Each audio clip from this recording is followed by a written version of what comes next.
I think, in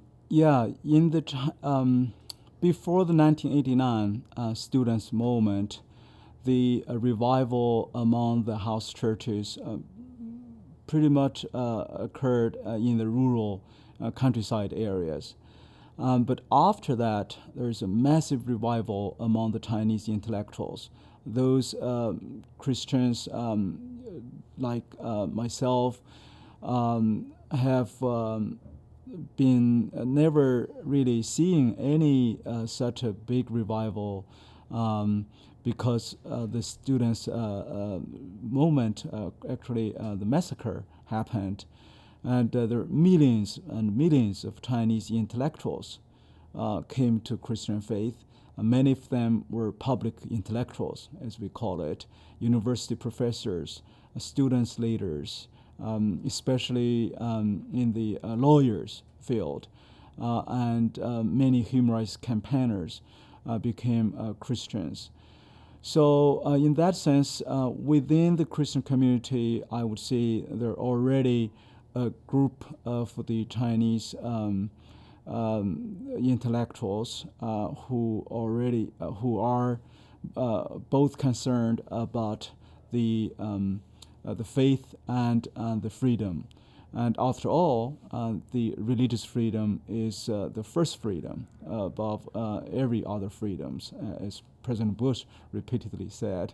And I think right now in the Chinese Christian community, there is a portion of the intellectuals who are like the best-selling author, the most well-known human rights lawyers, and even there are private entrepreneurs, and there are movie directors, singers, and there are university educators. In every sector of Chinese society now, there are house church Christians.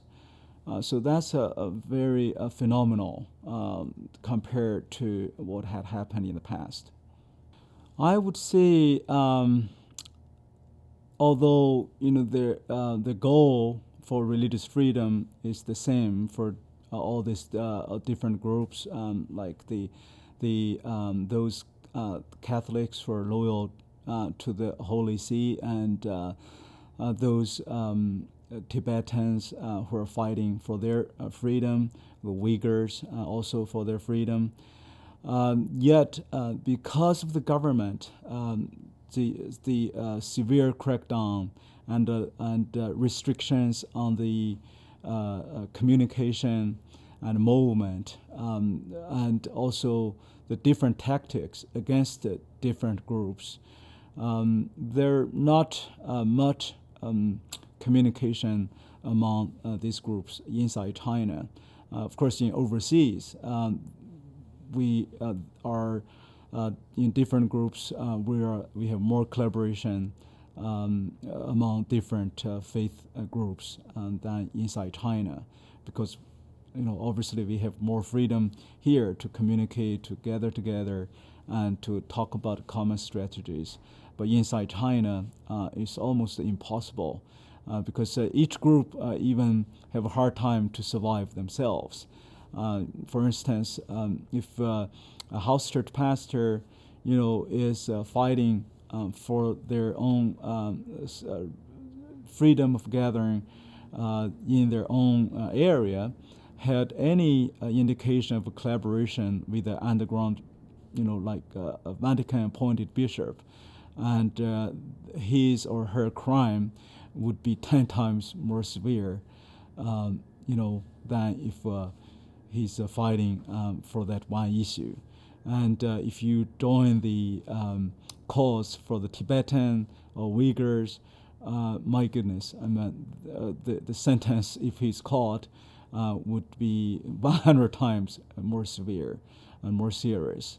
And the Chinese government would label you as, traitors or damaging the public security or the national security. and but we do have been working with the Chinese human rights lawyers who are Christians. They, in their professional level, they have been representing not only the Protestant house church prisoners for their freedom, but also representing the Tibetans, the Uyghurs, and Falun Gong spiritual movement victims. From the conscience side, they chose to advance freedom for all. And so that's the purpose of our organization, TianAid, is to